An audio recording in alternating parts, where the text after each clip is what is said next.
Ngayon naman guys, ang ating tiningnan dito sa ating mga supot-supot ay ang mga sapatos. Ang mga sapatos na to ay mga 7, size 7 or 7.5. Maalikabok nga lang siya pero maganda pa talaga. Hindi pa gaanong gamit. Kung nakikita niyo, maalikabok. At saka yung anong tawag dito, yung medyo loose na siya. Pero overall, magandang maganda pa talaga. Ayan, asa bang mga partner nito? Anyway, mahanap natin yan. Katulad nito, ayan, super alikabok guys. Pero kung nakikita niyo ang swelas ay parang hindi pa gaanong gamit. Hindi pa gas-gas ng maigi. Ano ba to? Size. Mahilig siya sa mga ganitong sapatos. Ayan, makakapal. Ito maganda. Super gaan. Ano bang brand na ito? Eurostep. Leather siya.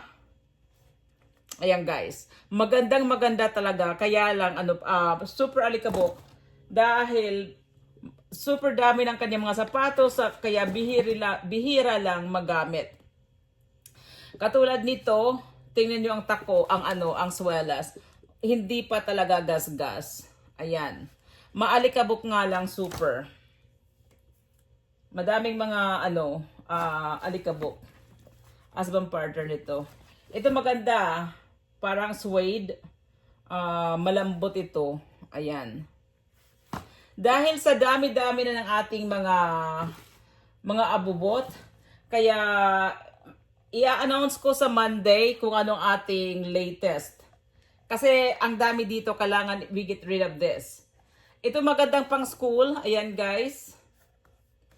Kung nakikita niyo ang alikabok ay grabe. Pero maganda pa talaga. At saka yung swelas, magandang pang school ng mga estudyante.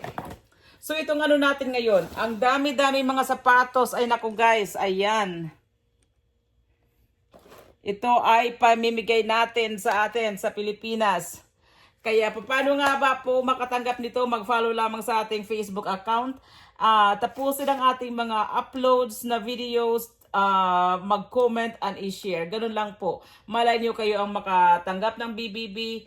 At like I said, meron tayong update sa Monday.